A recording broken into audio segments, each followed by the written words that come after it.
se dérouler comme ça et ça ne se déroule pas comme ça aujourd'hui. Mais je reprends la question de Guillaume Ancel tout à l'heure parce que vous n'y avez pas complètement répondu. Attendez, vous n'y avez pas complètement répondu. Est-ce que vous avez besoin de Wagner pour faire la guerre? Sur la Légion étrangère chez vous. Vous ne connaissez pas les histoires en Afrique. Vous avez oublié Légion étrangère, vous ne l'ignorez pas puisque vous avez beaucoup travaillé avec la France. Démocratie en Afghanistan et en Irak. Pourquoi vous dites que... Je suis désolé, mais la Légion étrangère, ça fait partie de l'armée. Si vous avez vu les chiffres des Ukrainiens qui ont quitté l'Ukraine durant la guerre, vous connaissez que 7 millions d'Ukrainiens sont partis en Europe et 2,5 millions d'Ukrainiens sont partis en Russie, notamment avec ses enfants. Le 23 janvier 2023, la tension était palpable sur le plateau de BFM TV. Ce soir-là, dans l'émission 22h, Max, animé par Maxime Switek, un invité pas comme les autres, était en direct depuis Moscou. Piotr Tolstoï, vice-président de la Douma. Dès les premières minutes, le ton est donné. L'échange est tendu, frontal, presque électrique. Au cœur du débat, la guerre en Ukraine, le rôle de la France et l'implication des pays occidentaux face à la Russie, face aux questions insistantes du journaliste, Piotr Tolstoï adopte une ligne dure. Il accuse ouvertement les pays européens de prolonger le conflit par leur soutien militaire à Kiev. Il affirme que la France, en livrant des armes, s'inscrit directement dans une logique d'hostilité envers Moscou. Une déclaration qui choque, qui interpelle et qui fait immédiatement réagir sur les réseaux sociaux. Mais ce qui marque surtout les esprits, ce sont ses propos sans détour. Il assume une position offensive, parle de confrontation, critique l'OTAN et défend la stratégie russe sans concession. L'entretien devient alors un face-à-face idéologique. Deux visions du monde qui s'opposent, deux narratifs irréconciliables. Ce soir, ces images, Piotr Tolstoï, de désolation pour nous rappeler la folie de cette guerre que vous avez déclenchée il y a quasiment 1 an. Pourquoi vouloir raser une ville comme celle-là, Piotr Tolstoï? Personne ne voulait raser aucune ville. Le problème, c'est que avec l'aide occidentale, aujourd'hui, les Ukrainiens ont des vraies pertes.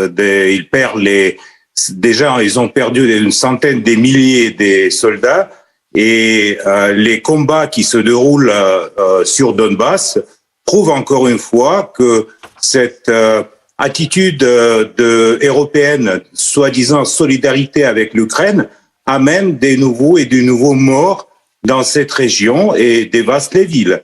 Donc, moi, malheureusement, je peux pas voir l'image, mais j'ai vu ces villes par mes propres yeux quand j'ai été à la ligne du front. Et donc, je peux vous dire que déjà, il y a tout un effort pour renouveler ces territoires. Par exemple, dans Mariupol, qui récemment était comme cette image que vous avez montrée. Aujourd'hui, il y a une centaine de maisons, des nouveaux logements qui ont été construits par la Russie. Vous avez rasé Mariupol et vous récupérez Mariupol derrière anéanti. Et vous avez beau jeu derrière de dire, regardez, on reconstruit. Enfin, c'est le pompier pyromane. Oui, bien sûr. C'est tout à fait normal parce que malheureusement, à cause de votre aide et à cause de votre soutien, la guerre dure déjà 1 an. Nous, on a le temps devant nous.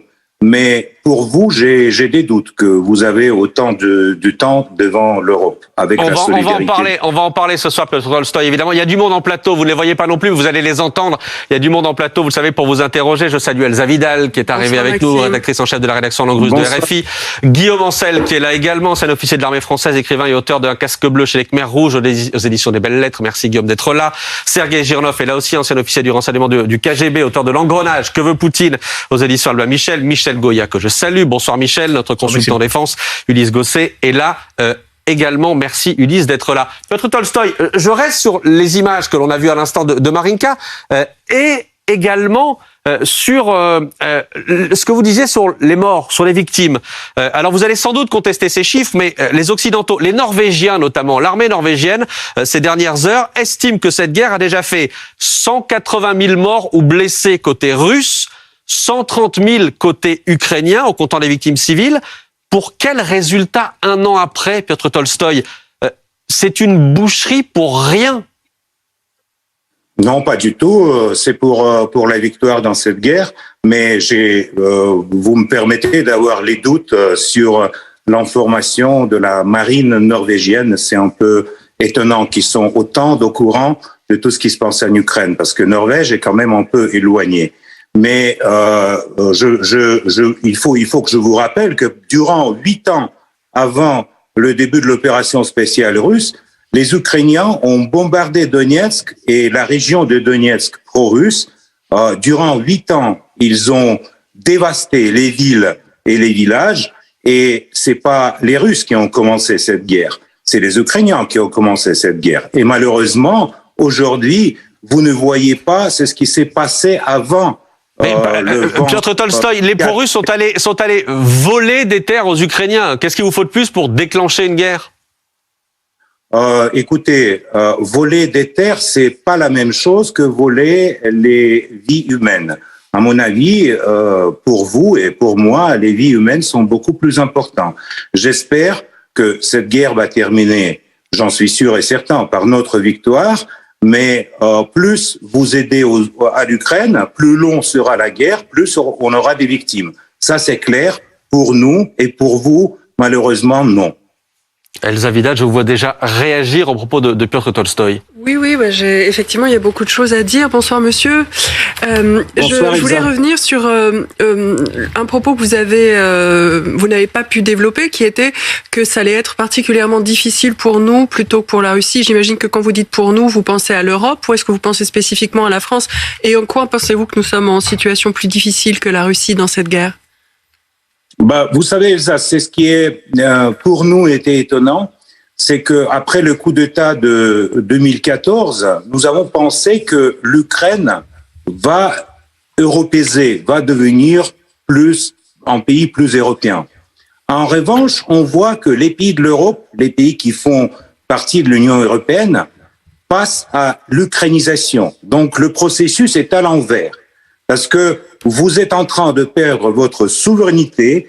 Toutes les décisions sont prises à Washington, notamment les décisions à fournir les chars allemands doivent être adoptées à Washington.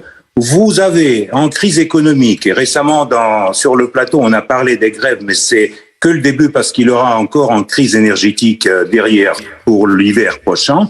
Et donc le troisième trait de cette ukrainisation de l'Union européenne, c'est, si vous me permettez, un peu les déclarations politiques du style carnaval, un peu rigolo, mais en même temps très dangereux pour l'Europe. Parce que quand les Européens disent pas de négociation avec les Russes, on va gagner sur le terrain, j'aimerais bien encore une fois vous rappeler que sur le terrain, 2 fois, l'Europe a perdu à les Russes. Une fois en 1812, quand les Russes étaient à Paris, l'autre fois en 1945, quand les Russes étaient au Berlin. Donc, c'est pour ça que je dis que c'est des problèmes pour l'Europe. Plus vous insistez dans votre solidarité avec l'Ukraine, plus vous aurez des problèmes dans le futur proche. On va parler de cette solidarité. On pourrait relever tout ce que vous dites, évidemment, quand vous parlez notamment du coup d'État de 2014 et de la révolution de Maïdan, que visiblement vous n'avez pas digéré. Ça, on le savait, et vous continuez à parler de coup d'État. Guillaume Ancel. Mais une question, si vous voulez bien, ce soir. Est-ce que vous pouvez nous expliquer le rôle de Prigojine et de la milice Wagner, cette société de mercenaires et de repris de justice? Vous en avez besoin pour faire la guerre en Ukraine? Votre armée ne suffit pas, elle est incompétente pour mener cette opération militaire spéciale au point que vous ayez besoin de cette société? Écoutez, Guillaume, le rôle est le même que les mercenaires américains, par exemple, qui sont aujourd'hui en Ukraine, les mercenaires canadiens, le régiment qui s'appelle Mozart. J'espère que vous, comme un militaire, avec l'histoire, vous connaissez un peu ce qui se passe sur le terrain. Et aujourd'hui, je peux vous dire que Wagner est en train d'éliminer des centaines de mercenaires polonais qui font la guerre contre les Russes en Ukraine.